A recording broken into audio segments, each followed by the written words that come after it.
Based on the types of word you use, your keyboard AI stores automatically the types of word you use on its keyboard history. Do you want to delete or clear the history of your keyboard? If yes, then watch this video till the very end to understand how to clear or delete the keyboard history. Let's start the video. First of all, scroll down the notification panel. Here on the top right corner, tap on the gear icon. Scroll down to additional settings, tap on it. Here tap on language and input.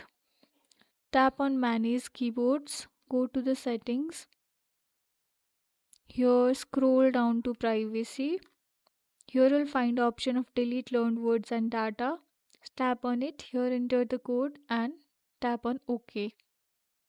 After that, here keyboard words and data will be deleted.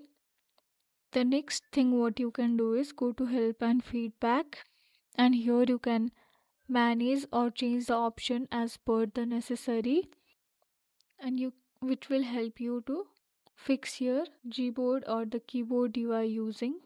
I hope this video will help you out to clear the keyboard history. Thank you for watching this video.